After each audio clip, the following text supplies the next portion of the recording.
everyone. Today we are going to talk about why calories count, and we have a special guest. His name is Kapil Jadhav. He's a nutritionist and a fitness expert from FittrWithKJ. We are going to have a conversation on how to calculate calories and why to do it. So, without further ado, I'm going to add him on the call.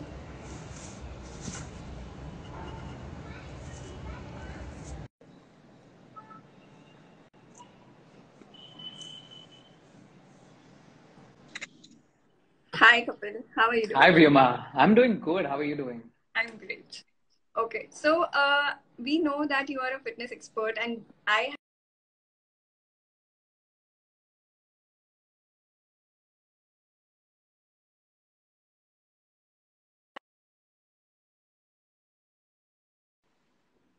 and why does it mean so much to you? Okay, well, so the field of nutrition and fitness, first of all, it's a science-based field. And any field which is to do with science is something which has always been close to my heart. And so far, at least till 2018, 19, I always used to view it as a very anecdotal field. Like, someone just mentioned that do this exercise, or some expert would say, eat this food item, and magically you lose some weight and you lose some fat. But then when I started on my own fitness journey, when there was a point of time when I was not really happy with the kind of shape I was in, and I thought just I'll take the situation in my own hand.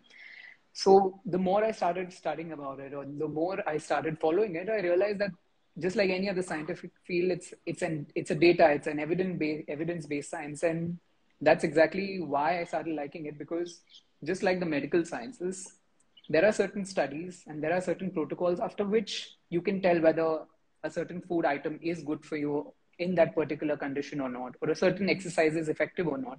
And because there is some structure to it, there is some data which is backing it. That's why I found it as a very reliable source of data, reliable sector to be in. And that's something that really attracted me towards fitness and nutrition. Okay, there are some people who are saying hi to you. You should quickly address that and say hi to Hey, them. hi guys. Maybe Hi, I Shiv. think Shiv the Alpha, and then there is Hi, Shobhani. So these are some of my friends from Fittr. okay, great. So nice to have you guys.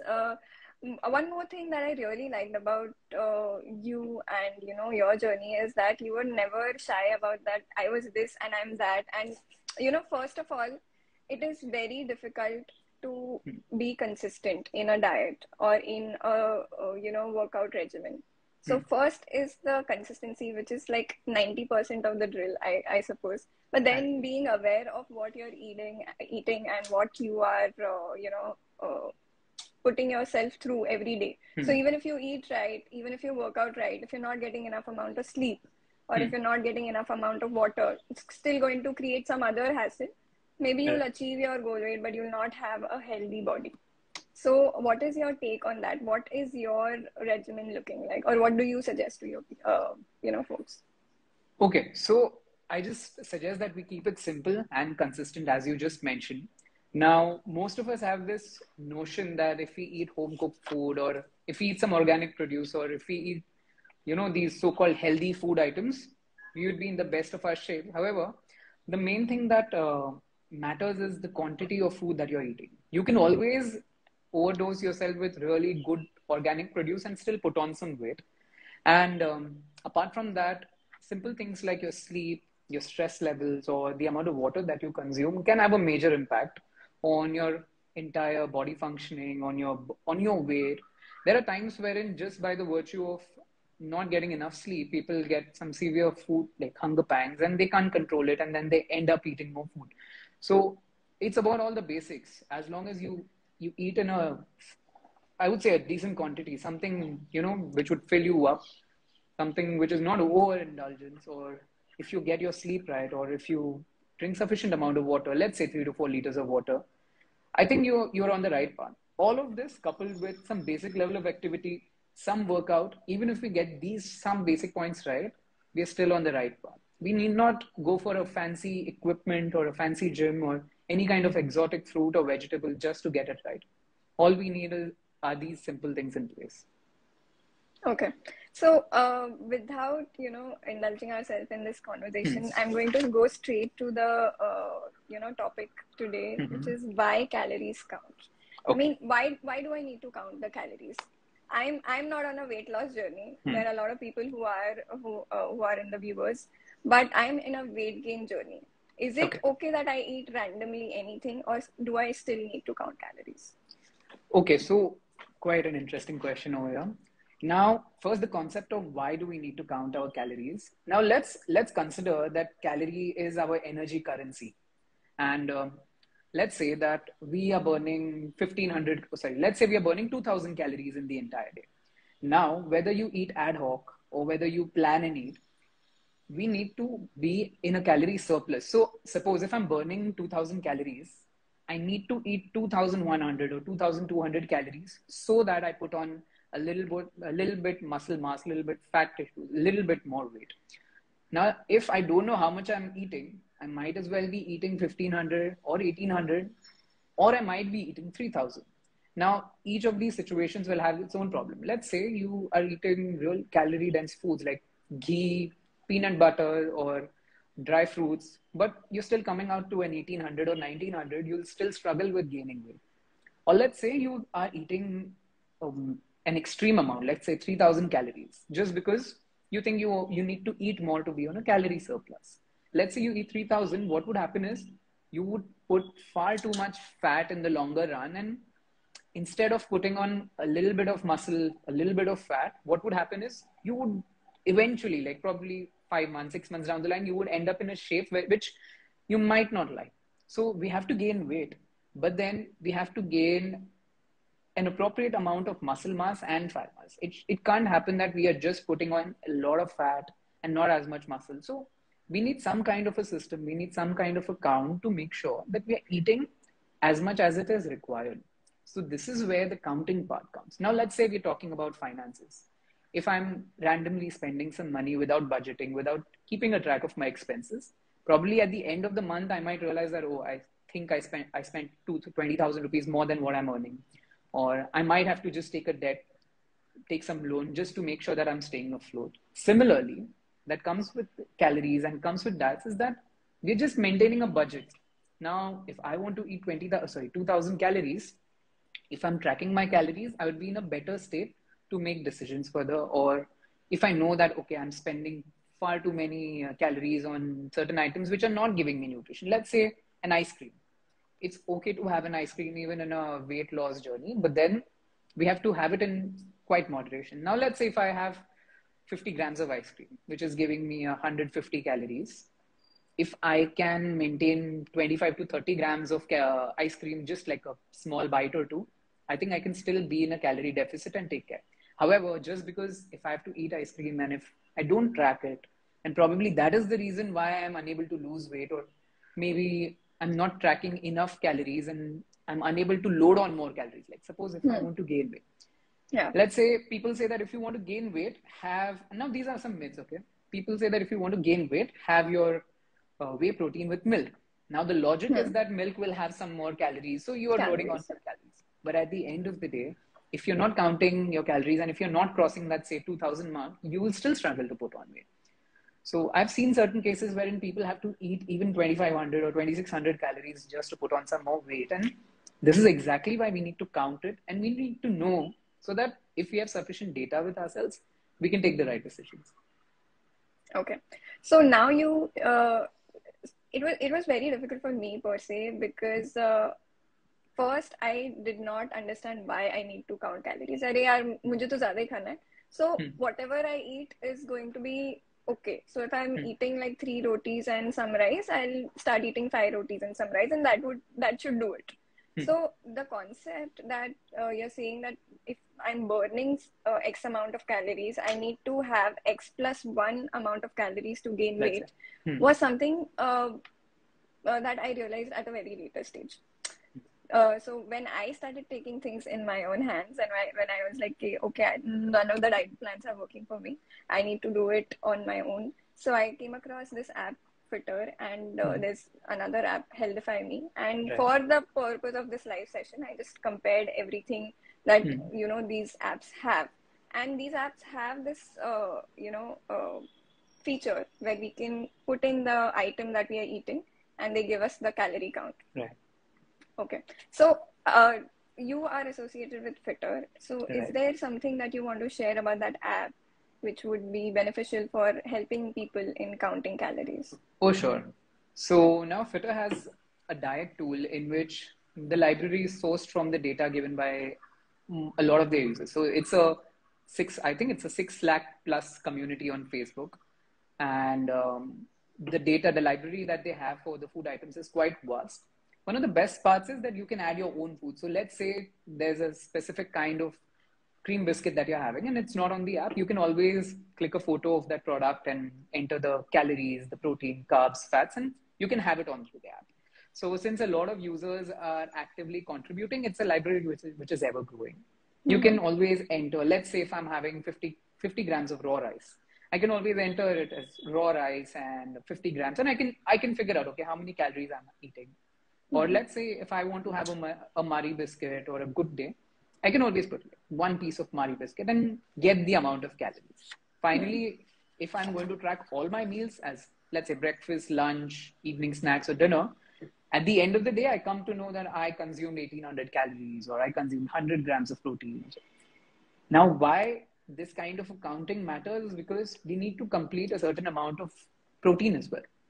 And I like to give some basic info on protein. Now, the word protein comes from a Greek word proteus, which means highest order, most important. Now, that is because it's one of the most important macronutrients out there. For every activity we do, whether we are walking, lifting weight, pushing a table, pulling a chair, we are using our muscles. And every time we are doing that, we are breaking it down. And we have read that in school. Protein is the building block of our body. So we need certain amount of protein. So it's not just the calories that we need to track. We also need to make sure that we are giving our body sufficient protein and sufficient amount of fats as well. So this is where this entire business of logging your food comes into play. I can randomly, write it down on a piece of paper saying that, okay, I had 500 calories in lunch, in breakfast and 700 in lunch. But it would always be a better approach if we can note it down in these apps. Now, Fittr has a beautiful library. We could do it over there. Healthify Me is another app. So you can always check out these apps and you can log them in. Now, I prefer Fittr not because I'm associated with it. It's just that I'm much more comfortable with it and I can add my own food. So in fact, there are a lot of items like poha or dal or pulao, some of the regular items that I eat, which I've added it into my library and I can always access them. And that way, when I log my entire meals, it's easy for me to see whether I've hit my 120 or 130 grams of protein target for the day, or if I've consumed my 2,500 calories for the day. That basically, it's just that we are logging all information so that we have data and we can make data-based decisions for our betterment. So there are two things that I take from this is one, that calorie count is different ball game and macronutrients need to be monitored, which is a different thing. Is it associated with the same thing? That's my first question. And the second thing is that when you say that you need to put on weight and you need to, you can create your own library on this particular app, which Healthify Me also has. So that is, one way of them telling you that whatever you're eating in your regular diet, which you are comfortable with, whether it is poha or upma or dosa or whatever, traditional food that you've been eating, you just can continue with the same thing. You just need to monitor what kind of macronutrients and calories it has and whether it is sufficient for you or not. If not, then you may go for another option. But as you said, exotic fruits and vegetables are not the way to go. It's not the only way you can, be a healthy person. So coming back to the first question that I had, what is the difference between calorie count and counting your macronutrients? Okay, so when we talk about macros, basically these are macronutrients, and the top three that we have to count are proteins, fats, and carbs. So when you add up the protein, carbs, and fats, you get your calorie count. So it would be great if we can get our macros also on point, like, exact amount of proteins or carbs or fats, but it's not sustainable, I would say. But at least what we could do is, if say someone who is 60 kgs and lifting a sufficient amount of weight at the gym, is quite active, let's say they would require anywhere close to 75 to 100 grams of protein. At least let them start tracking their meals, wherein first they're making sure that they're completing their protein for the day. Now they can always plan in a certain way that they could add some eggs, or they could add a protein supplement if that's convenient for them, or chicken or paneer, tofu, soya, whatever sources are there. Once we are sure that, okay, we are getting those 75 to 100 grams of protein, then we add our usual amount of oil. Now, I would say that a usual person takes anywhere between 4 to 5 or 5 to 6 teaspoons of oil in the entire day, provided that they're not preferring too oily of food. Now, when you plan it across in this way, I would say that first focus on your protein and see if you're completing your calorie requirements for the day. As long as protein and calories are tracked well, the carbs and fats can be a little up and down, and that is absolutely fine. So it's not necessary that it needs to be a low carb diet or a moderate carb diet. In fact, 50% of my calories come from carbs. So I'm just making sure that I'm getting my protein because my body needs to recover from the kind of activity I'm doing. And I'm just making sure that I'm taking in just the right amount of calories so that I don't put on unnecessary amount of body weight and fat in the long run. True. Okay. So the next thing is, what does a healthy meal look like to you? Now we have already had a little bit of discussion on it's not important to go for exotic veggies and fruits, and it's not important to have things which are organically grown. Whatever is available in your locality, whatever you've been eating all along is fine. But since we are talking about getting sufficient amount of proteins, carbs, and fats, so what is an ideal meal for you look like? Oh, I would say let's take it from the basics. An ideal meal is something which gives all the macro and micronutrients. So macronutrients, as we discussed, are the carbs, fat, protein. Micronutrients would be your vitamins and minerals. However, a simpler approach is if we just take care of our macros. So make sure that we are getting sufficient protein, sufficient fat and carb in the entire meal. Most often than not, we can take care of our micronutrients as well. Some of them, like vitamin B12 or D3, would still be in deficiency. We should always get our blood checked and let the doctor decide how much dosage of supplementation is required. But for the other things, I would say just make sure that you have some protein source in every meal. Could be paneer, soya, tofu, chicken, eggs, fish. I would not consider dal over here because for dal, there's a lot of carb along with the protein that we are getting. And if I need the same 22, 24 grams of protein, I would have to consume at least, I would say 4-5 big katoris of dal, which is something which is not practical to do. So have a protein source, have sufficient amount of veggies in your plan so that you get fiber, you get good amount of satiety from them, and also you get vitamins and minerals out of them. Now the veggies can be pretty simple. I generally focus on your usual cucumber, carrots, or tomatoes, onion. Probably if you like some salad leaves, you could add some lettuce, kale, rocket. But then it's about your preference. I wouldn't go in for the salad leaves for my everyday meal. I keep on posting my meal photos on my Insta, so you would see that there's always some cucumber, carrot, or some peanuts on the side, some curd. Some protein, dal rice. I've seen the watermelon feta salad one too many times. So I know. And see something which is which you like, which you are comfortable with, and which is easily available is going to be so much more easy to maintain as a diet in a consistent manner. Something like now if you going for a calorie dense food, being a vegetarian, and I'm opting for an avocado. One avocado is $300. I know money does not matter to some people, but then it is not something that is sustainable. And abhi wo mila, nahi mila. Usse acha, you need to have a source of protein, as you said, which makes sense to you in the long run. Not something which would be like, abhi aaj 4 mahina karne ka man hua to kiya, and then we forgot. I get your point. Yeah, and because it is the thing that you and I cook. There are not a lot of people who cook. So they are going to get things what are being made for them in the kitchen. वहाँ पे ज़्यादा फरमाइश नहीं कर सकते. I understand that. Yeah, and especially people living in joint families, they might face an issue Especially for them, it's quite easy because you can continue with your roti, sabzi, dal, rice, a little bit salad, a little bit achar. I wouldn't say a lot of it.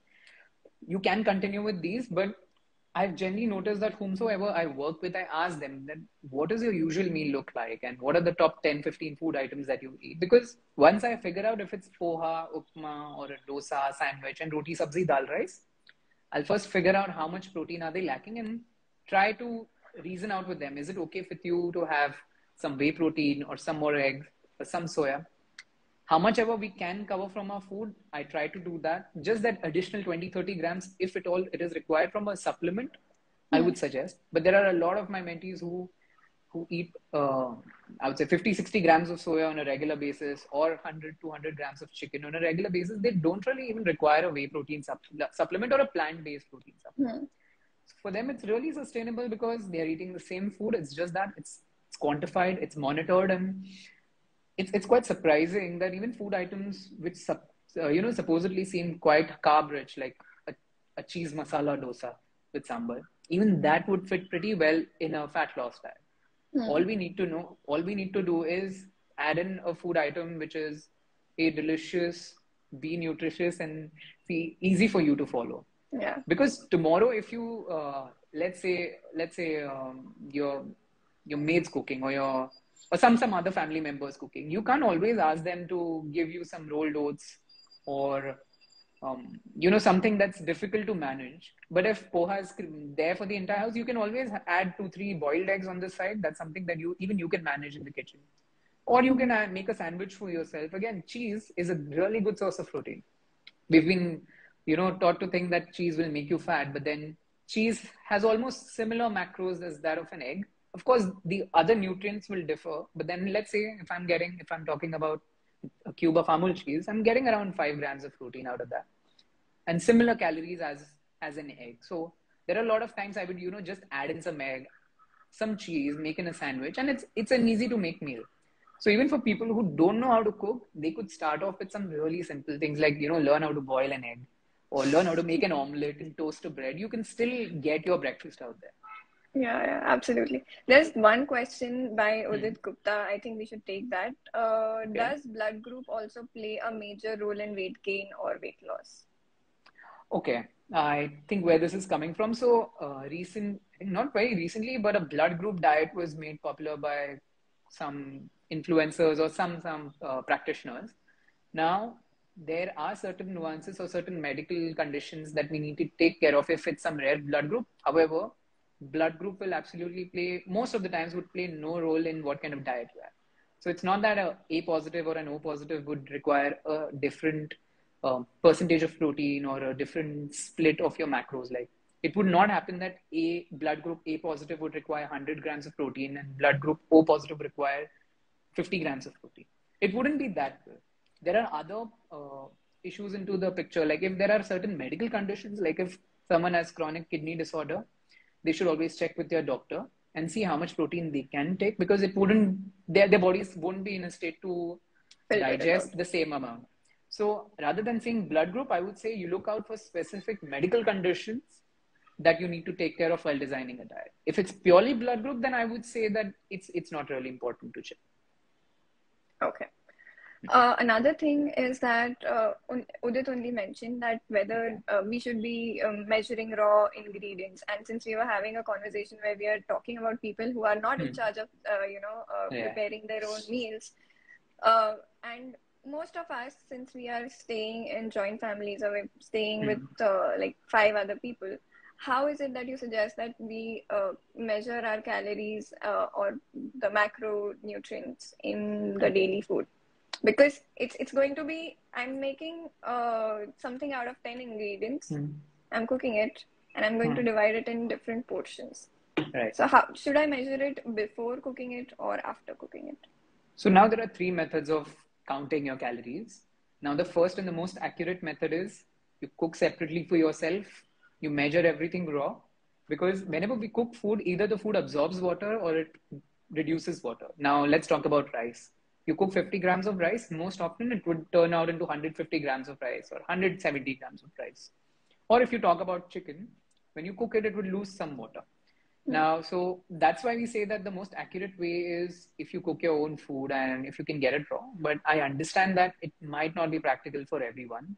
Now, here comes the second method wherein what we do is we cook it once. Now, let's say I take I take 50 grams of wheat flour and I see how many rotis are made. If two rotis are made, I know that in the future, 25 grams of flour makes one roti.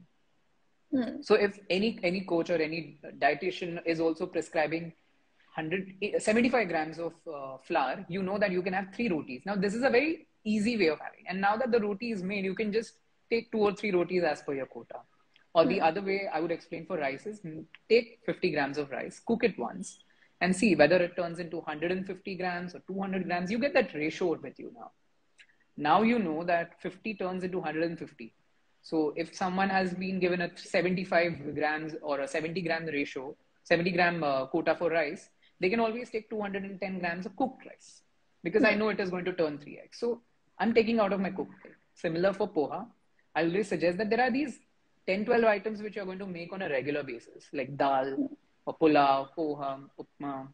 And you are often, even if you crave for variety, trust me, these 10, 12 items are going to play a very dominant role. So let's say once I make some poha out of 50 grams and I see that how many calories that poha makes.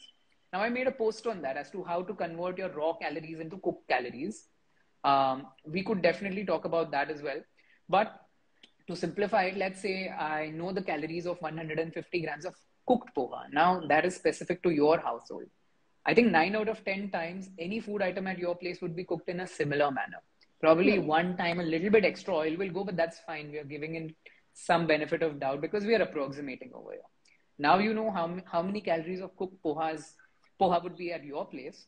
You can always take poha from the cooked thing and you can measure it into your plate. So the second way is you just measure it before taking it in your plate. I think that is still possible in a joint family because anyway you are going to spend that 1-2 minutes for getting your own meal or getting your own thali. You might as well just spend another minute just measuring everything. Even if you're measuring curd or peanuts, like you would see curd and peanut being a staple part of my meal. So I take that 100 grams of curd, 15 to 20 grams of peanuts. Even if I have to take rice, I take 200 grams of cooked rice, 200 grams of cooked dal. Why? Because I know that dal or rice is going to be cooked the same way in my house. And probably, I would say not even 9, I would say 99 out of 100 times it is cooked in a similar way. Absolutely. So maybe I'm not getting 2,500 calories. Maybe it is 2,450 or 2,540. Some deviation will be there, but it's fine. As long as in the long run you can maintain this kind of sustainability or this kind of consistency, it is good. You can still get result. And the third approach is you take katori wise. If you don't have a weighing scale, like one katori, your katori is fixed. You can see that if you take one katori and see, check your weight for the next 7-8 days or check your photos. Are you losing any weight? Are you losing any fat? If you think you're not, reduce some amount, like reduce 2-3 spoons out of it. Again, this is a very rough way of, taking care of your calorie deficit. So instead of having 3 rotis, have 2 rotis and see. You definitely cut down 70-80 calories over there by doing that. Or don't have 2 bananas in a day, have 1 banana in a day. So some rough calorie measures can also work. It's that we have to start somewhere, and once we start seeing results, most often than not, I have seen people even in joint families getting so motivated that after probably 2 months, they're like, okay, now we can probably manage, at least some evening snacks or breakfast. Apne se. So they make their own evening snacks or they make their own breakfast, but lunch and dinner would be the same. So some rough measures also work. Okay. There is one question by Stuti Sonthalia, but I am going to, park that question aside for a moment because that is something that I want to discuss in the food, eating, and myths wala section. The next question is that, there are a lot of times when, especially I have observed this in my female friends that I'm, I studied the whole regimen and I studied the whole diet plan that this X person is following and I'm doing the same thing. Uska weight 50 से 45 हो गया, मेरा क्यों नहीं हुआ? Okay. So why does something that works for her, and I know that her style of eating is maybe similar to my style of eating, but why am I not losing weight? Now, see, the point over here is diet or workout or even your activity routine is something highly specific to that person. And you might have the same height, the same weight. You will not have the same metabolism. You will certainly not have the same genetics.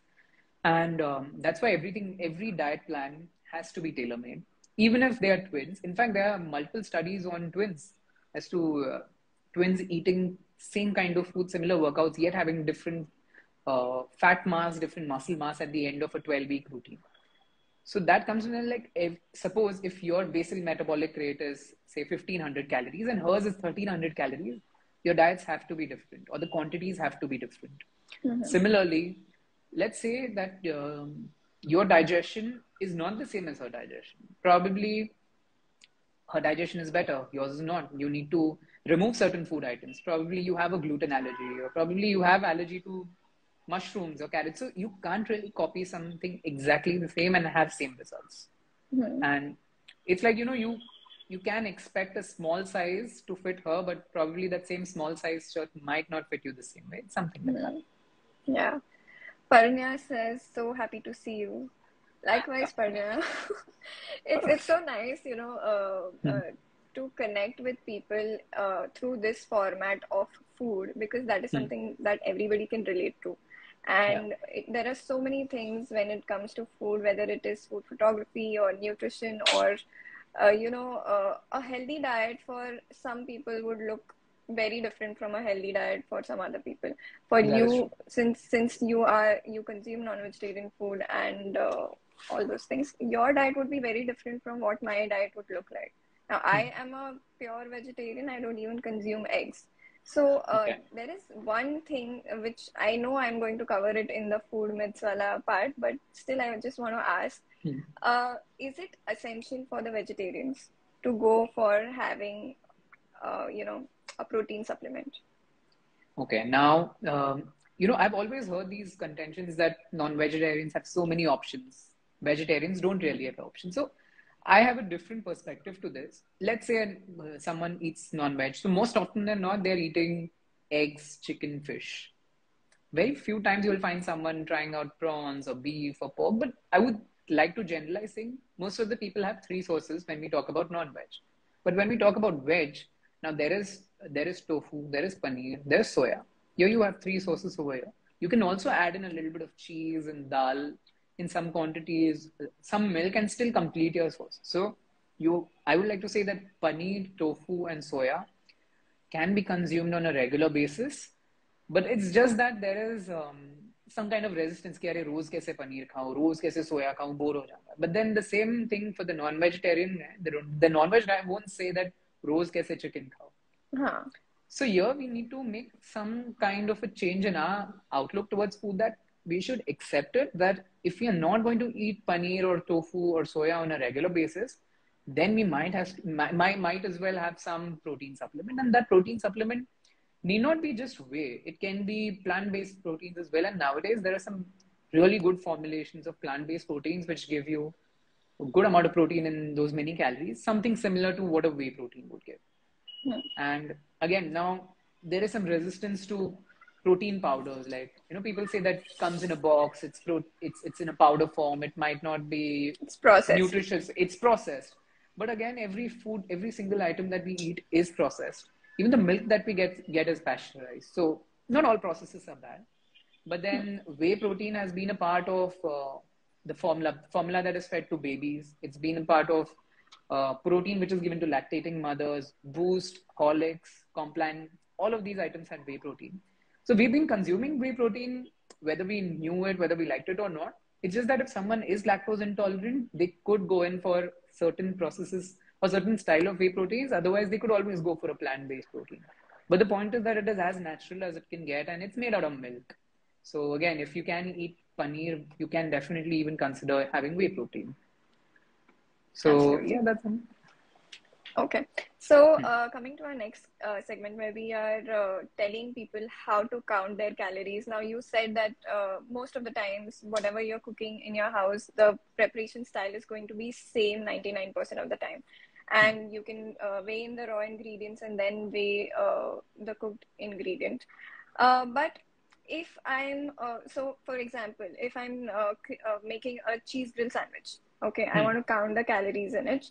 I have a cube of cheese, not Hmm. Amul, say I have Britannia, and Okay. there are certain nutritional facts printed on each and every packet of food that we consume.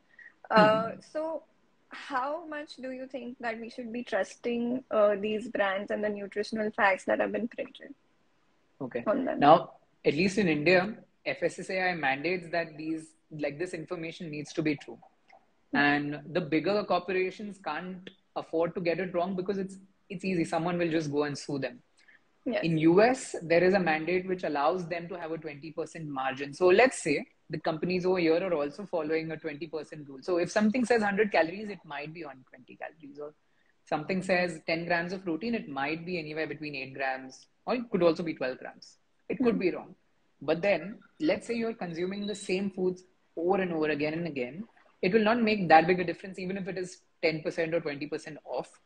But there are some lesser known brands. Like I'll give an example. The other day I was at a Kirana store and I saw these masala peanuts, and I was quite surprised seeing that calories were right. For 100 grams of peanuts, it was showing 60 grams, 600 calories, but they had printed carbs and protein, like they had switched carbs and protein. And then I was thinking, it's not possible that this would have so much of protein. And then I realized, so this is one thing that you can check, that if any food item calories seem too good to be true, Hmm. there's definitely a catch over there. But most of the big corporations, like let's say Kellogg's or Britannia or Amul, they would not mess around with these kind of nutritional labels. So we can safely assume that it's right. But apart from that, the Indian Institute of Nutrition has this huge list of what food item will have how many calories. So a wheat flour from Ashirwad or wheat flour from, let's say, Pillsbury, they would have more or less similar calories, and you can always verify it from this document. You can Google it. In fact, I think I'll share it with you if you want later. We can talk about Hmm. it. So this PDF is extensive. It has some 500, 400 or 500 food items, and right from the legumes, beans, grams, or flours, you will find, or even for fruits, you will find that these are the calories which the Indian Institute of Nutrition mandates. These are right. So you can always check them on Fittr. You can always verify it on Healthify Me or MyFitnessPal. But when multiple sources say that, okay, some XYZ item has so many calories, you can consider it to be right. Yeah. Of course, an apple will not have the same calories as compared to another apple from some other region. There will be 1, 2 calories, 1, 2 grams of protein or carb differences. But then these tiny differences don't really matter. Yeah. That is actually a very important point that you said, that different kinds of, because if we are considering one mango Mm-hmm. may, there is afus, there is totapuri, Yeah. there are like 10 different Yeah. versions of it, and it is going to be slightly different, but it's overall is going to be the same. If you're consuming so and so grams of mango Mm-hmm. A, type B is going to be almost the same. So Mm-hmm. that is something that is important. And the PDF that you said that you will be sharing, I think we can share it in the link in the description for this IGTV. I'll be saving this Oh, IGTV, sure. so you can definitely share it with me, and I'll I'll add it share here. that. That's Okay. great. The next thing is that different foods Mm-hmm. and same weight. So I'm talking I about didn't get you. 50 grams of apple and Mm-hmm. 50 grams of butter. Okay. Will it? I know for a fact that it will Mm-hmm. definitely affect my macronutrient and the calories, but uh, it's not just important to weigh your food. It is important that what ingredients go in. So Certainly. if a person is taking diet coke, do you Mm-hmm. think it is going to help out? Okay, now there's a huge conversation coming up for this. Yes, yes. So let's see that first thing is calories. We would like to get our calories right, because irrespective of how healthy it is, if your calories are shooting up, you'll not lose weight. Hmm. Same thing, how healthy it is, if you're not eating sufficient calories, you will not gain weight. So first Hmm. thing, like the most governing principle is calories. But secondly, it will not make sense in the longer run if you are completing those 2000 calories by the virtue of pizza, ice cream, samosas. or just by, having cheese, a lot of cheese and butter. You also need to make sure that you are getting your vitamins, minerals, your carbs, your fiber. And this can only be done right if you're choosing a clean source or a supposedly healthy source. So if you want to say that I'm completing my 2000 calories by including some apples, but instead of not having those apples that day, what if I add some extra butter? For that day, it is fine. But in the longer run, if you are in the habit of having just some extra butter and chucking away that apple, then you will not get all those nutrients which that apple has to give. And definitely that fiber, vitamins, minerals, which that apple will offer, the butter will not offer. So once or twice, or once in a while, it's okay to have some calorie dense food or overtly processed food, because that's not going to kill you. But then as a habit, you need to make sure that you're choosing the right kind of food items and you're providing your body sufficient nutrition from fiber, from your vitamins, minerals, proteins, fats, carbs. So that said, that one can lose weight even by eating McDonald's dinner every day. But that's not the healthiest approach, right? Because we are consuming a lot of sodium, unnecessary amount of trans-saturated and saturated fats and oils. And it will show somewhere on your health markers. You will lose weight, but that's not the healthy way of losing weight. True. Once in a while, it's okay though. Yeah. So we started with calorie counting, trickled down to macronutrients, now trickling down to micronutrients, and understanding what other healthy and unhealthy styles of food that we should and we should consume or we should refrain from consuming. So it is getting to be an interesting conversation. But apart from the three apps that we discussed, Healthify Me, my Health Pal, or MyFitnessPal, MyFitnessPal, and Fittr. Are there any other apps that you would suggest, or people should look out for scheduling their diets? Okay, so there are some other apps too, like there's Noom, Chronometer, but then again, they're going to do the same task. And the UI of these apps are far, far simpler. So you can always start off with these apps. And now if you're talking about scheduling your diets, the first thing that one should do is first write down what are your general meals like. If you're eating poha every day, if you're eating 2 rotis, some sabzi, dal rice, some tea and biscuits, or maybe some kakra in the evening, and dinner maybe some pasta or rice, dal, at least note down, check how many calories you're having. If you're not measuring it, at least with rough measures, you can check it on Healthify Me and see 1 katori, 1 spoon wise. And from the next day, it's better if you start measuring them in grams, like 100 grams of cooked rice, 100 grams of maybe cooked dal or dal tadka. Or now it will not be accurate, but at least it will give you a ballpark figure as to how many calories you're consuming. Often I have these queries from my mentees that I don't eat much, yet I'm putting on weight. But when we figure out their food log, it's that apart from less amount, like there's less amount of food, but then there's good 500 calories coming from ice creams, chikki, or peanuts. And the first question like, Ari, but ye to healthy hai na? Chikki kha rahe hai ya peanuts kha rahe hai, ye to healthy hai. I would like to reiterate that even if it's healthy, considered to be healthy, nutritious, everything's going to add calories. So we need to just be mindful of what we are eating.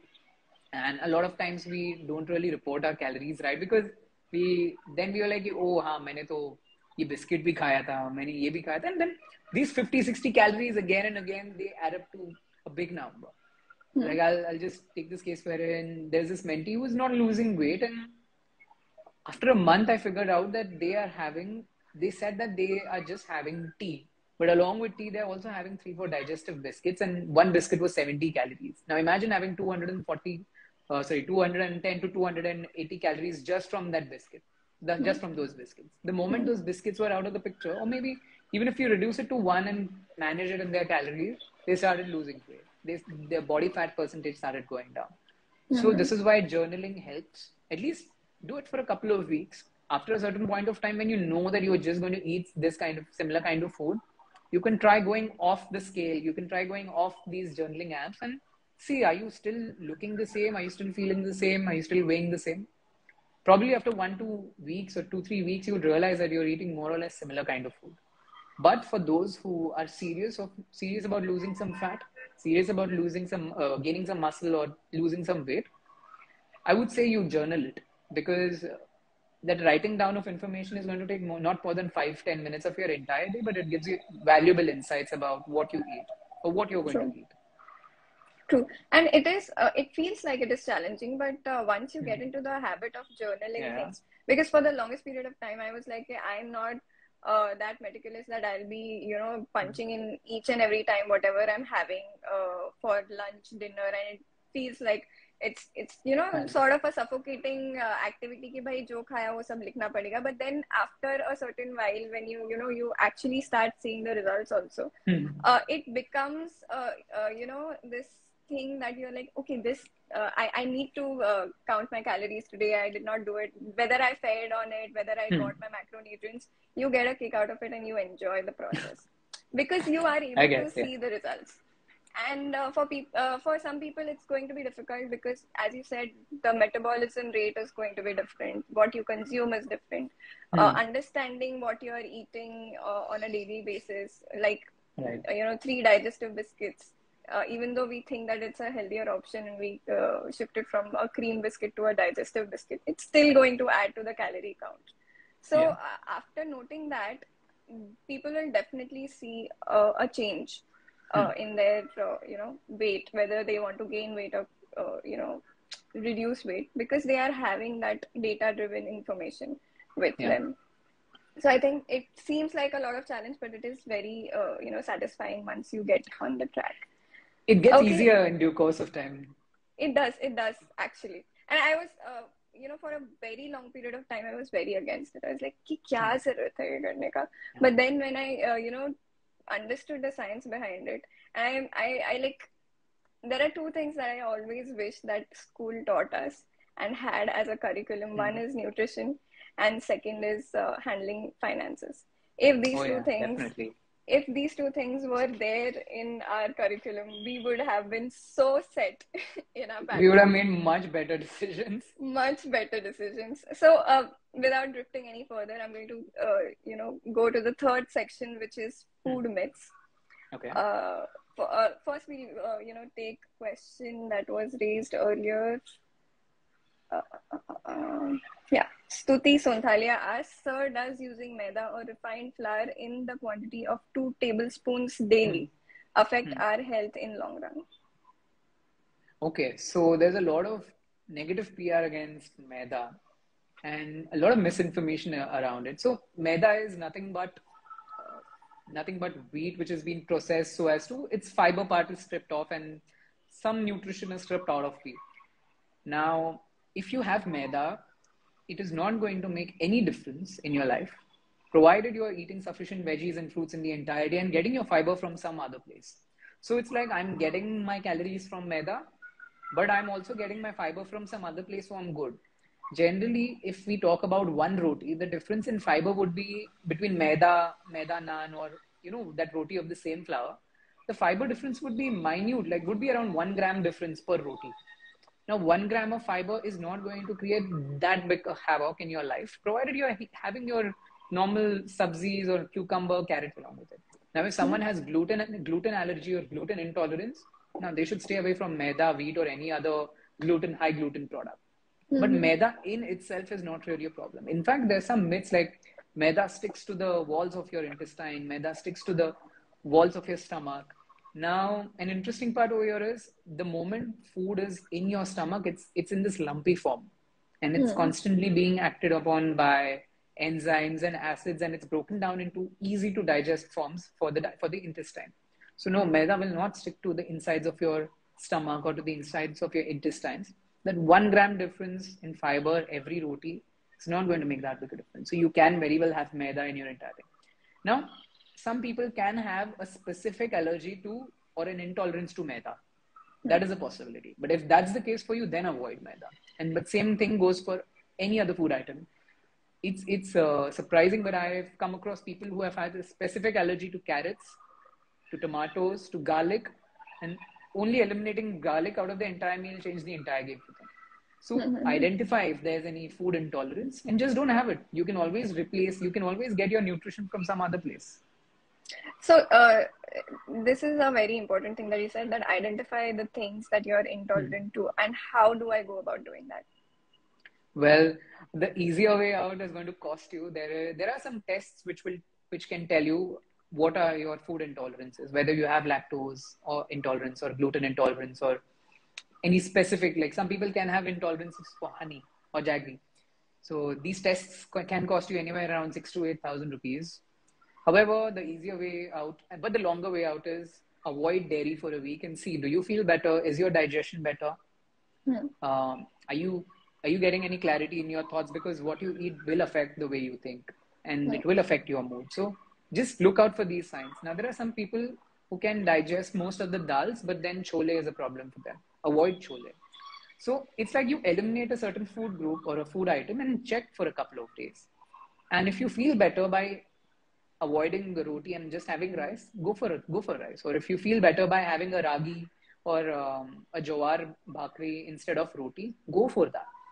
So that food selection is just by having jowar, your diet is not going to be superior. It's just that if something is causing a trouble, then might as well keep it out of your plan. And eventually, probably over a period of couple of months, you will realize that okay, these food items are a problem. Hmm. And then, like for me, prawns is an issue. I love eating prawns, but then I can't. I get some sort of rashes on my face or on my lips, so it's terrible. So Hmm. I need to keep prawns out of my routine. That's it. So, as you mentioned, if I'm, switching my eating patterns from, say, wheat roti or a maida roti to jawar or ragi roti, Hmm. uh, it's not that I'm going to understand the difference in one meal or in two Hmm. meals. So, what is the, consistency that you I prefer would in say identifying? give yourself a week and just identify after every day if you're feeling better the next day or so. Probably in a week you can figure out. For Okay, things like perfect. dairy, at least you can figure out immediately. Like there are varying degrees of lactose intolerance or lactose allergies. Some people can immediately figure out that there's some problem after having even a bit of milk. So if Hmm. that's the case, you could always go for some almond milk or soy milk, whatever fits in your budget. Hmm, hmm, hmm. Absolutely. Next question is Diet Coke or regular Coke? Okay. Now the thing is that regular Coke is, I think it adds around 70, 80 calories a can, if Hmm. I'm not wrong. Diet Hmm. Coke will add 0 calories. And that's because there are certain sweeteners like sucralose or aspartame which are used. Now, these sweeteners are not going to give any calories into your body, but they will give you that sweet taste. Or even some drinks are out with stevia. Now there are multiple studies conducted, and I'm talking about studies which don't really have a conflict of interest over here. So Hmm. researchers can have a conflict of interest and they can very well lie. So we Hmm. need to read the fine print. But there are multiple studies conducted on aspartame and sucralose, and most of the population can consume it. Hmm. The lethal dose would be somewhere close to 2,000 cans, and we are definitely not having 2,000 cans. So 2000 grams. let's say even if we are having something poisonous in a very tiny nanogram quantity, it's not going to harm us. So if you say that someone has this urge to have soda again and again, just having nariyal pani is not going to kill that urge. Hmm. But there is sufficient evidence from some nutritionists practicing in America where diabetes is again a major concern. Like just by switching soda to diet soda, they could induce 500, 600 calories deficit and they could lose weight without changing much things.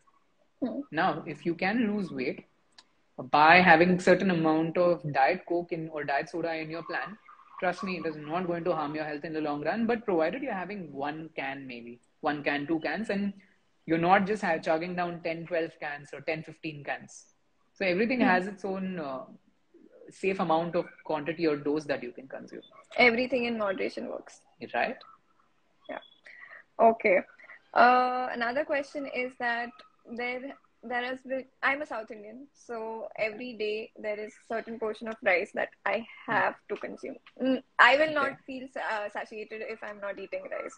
And there's a lot of banter around the fact that rice is something that will make you fat, but it is Hmm. not working on me. So I think it is a myth. Well, So what do you have to say about that? Because there are a lot of people, I'm sure, who are struggling with, "Arey yaar, mujhe rice kam khana hai because I'm getting hmm. fat," and stuff like that. Now, no single food item is going to make you fat or thin. Hmm. Whether it's rice, brown rice, or potatoes, again, no single item is going to trouble you. So if you like rice, add it in moderation. 50 grams of wheat flour or 50 grams of poha or 50 grams of rice would have similar calories. I would not say the same, but more or less, like somewhere close to around 170, 180 calories. So if you like rice, have it. Now, I'm not really fond of roti, so I end up having around 100 grams of raw rice in the entire day. It's Okay. been my like go-to lunch and dinner for almost 2 years now. Okay. To the No, point I'm a wherein big my fan of rotis. to the point wherein my mate said the other day कि भैया रोटी नहीं खाते, रोटी तो कितना nutritious है, rice रोटी भी खाना चाहिए, सिर्फ राइस खाते हैं. So again, yeah, there's a lot of negative PR, negative banter against rice, and rice is not going to make you fat. And in fact, even having rice after 7 p.m. or 8 p.m. is not going to make you fat. If you feel good, if your body can digest it well, you don't get any gastric discomfort after having rice. You're good to go. Certain quantity of rice can very well be a part of your daily plan. Okay, now we've extensively discussed about macronutrients, micronutrients, food myths, but there is one more thing which is also an essential part, which we discussed at the very outset, that there needs to be some amount of workout. And the lifestyle of people today is that most of the people are having a sedentary lifestyle. They're sitting in front of their laptop, they're sitting on their desk, and that's it. And for a lot of people, 10,000 steps, ये सुन के ही नहीं होगा. I was one of them 2 years ago. So ये तो ना हो पाई वाला situation है. So do you think that workouts can be replaced by walks? This is one question. And the second question is, what kind of activity is required for a normal, healthy human being? Because as humans, I understand we are not made to sit in one place. We were the kind of species which were supposed to, roam around and explore the world. And we are not doing that. Today we are doing it through the way of internet. So our exploration ka definition has changed a lot over the generations, but right now it is very important to have a good mental health and a physical health, and for that, what amount of workout and walk is required? Okay, now walk and workout, they have their own place. You cannot replace a walk with a workout or workout with a walk. However, if someone is completely sedentary, has never worked out, at least let them start off with some walks, some jogs, some runs. Probably they would consider walking as a gateway to exercise. Now, if that's the case, we can start off with walking. Now, I also deal with a lot of senior citizens, and for them, the idea of lifting weights or doing any exercise like, "Arey, ye umar mein kaise karenge? Joints will hurt." And so on. So at least we start off with some walks and we start off with some basic movements. And once they gain the confidence that, okay, they are lifting their 2-year-old grandchild who's weighing 8-10 kgs, then they might as well lift a 1-2 kg dumbbell and do some True. movement. Absolutely. They are lifting a grocery bag. So everyone's doing some or the other form of weightlifting or resistance training. But I would say that if you need to put on some muscle mass, or if you need to conserve muscle mass, we need to do some kind of weightlifting. And weightlifting is the way in which we signal our body and tell our body that, hey, I need to hold on some muscle. Now, if we are not moving, like say, if I'm not flexing my bicep, or if I'm not pushing something up, my muscles are not being used as much. And it's like a signal to the body that this guy is not using his muscles, and the muscles will atrophy. They will reduce over time. It's a very slow process. Just because we don't realize it by the next week, most of us don't really move. Most of us will realize it by the time we hit our 40s or 50s. Yeah. So I suggest that start off with some kind of activity. Even if it's 15 minutes of workout, it's great. Even if it's 3 days of workout in a week, it's great. There's no one set guideline which will fit everyone, that you need to work out 1 hour a week, 1 hour a day, or you need to do 100 burpees. It's not like that. You can start off with something and build on it. And like how the principle of Kaizen works, there's continual improvement. You can do that the same with your workouts and your activity. If you start off with 2,000 steps, or if you start off with 15 minutes of walk, you can always progress to 20 minutes of walk. You can progress to 3,000 steps. When I started, I was not even doing 1,000 steps. And my coach had to literally yell at me, "Arey, itna to movement karo," because let's say I'm going to the gym, working out for an hour, and the rest of 15 hours I'm just in front of my computer. I am not an active person. I am a sedentary person. So there are some simple ways that after each meal, try walking for 10 minutes, 15 minutes. If you're walking for 15 minutes after each meal, considering 4 meals, you're walking for an hour in an entire day.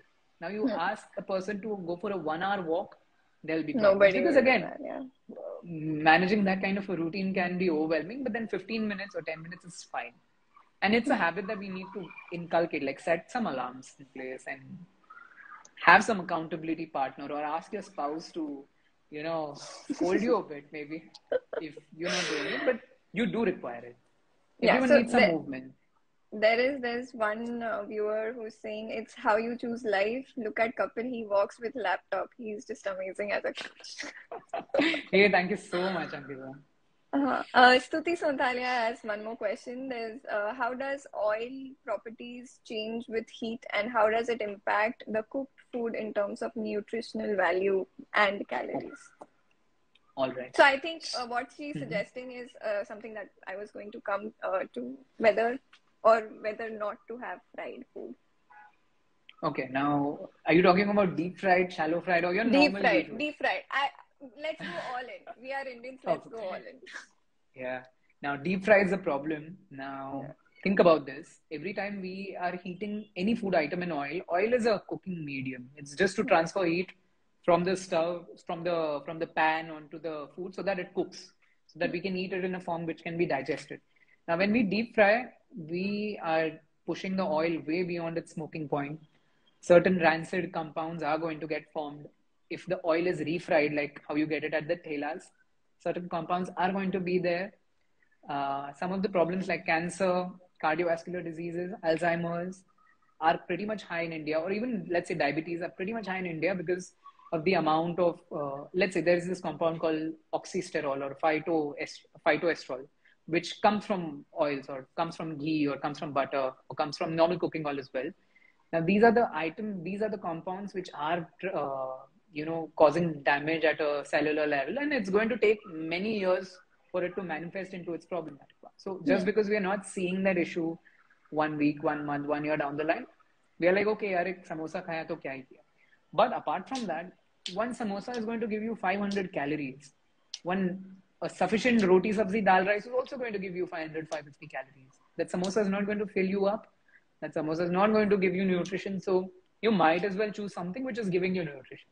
Once in a while you have a samosa, it's not going to kill you. But then if I see this issue that should not be the lifestyle. That should not be the lifestyle. If it's a fried momo or a samosa or a donut every day, now that's a problem. Apart from the calories, there are certain other markers, trans-saturated fats, saturated fats, certain toxic compounds also which are troubling, and calories are not everything. I mean, as I said, you can lose all the weight that you want by eating donuts, pizzas, but then you're doing it at what cost? You are going to cause some cardiovascular disorders, or maybe Alzheimer's, maybe cancer in the long run, and you need to be cautious about it. Absolutely. There's one more person who is saying, Ameya, I just had 2 samosas in office. What should I do now? And yes, biryani in lunch. Okay. Now the first thing is don't panic. Don't skip your dinner or don't skip your breakfast. From the next day, what you can do is just hop on to something sustainable, something which is not too high on calories, and keep some activity. See, now when we walk for 10,000 steps, we are burning 300, 500 calories at the most. You eat 1 samosa, you're getting 300, 500 calories.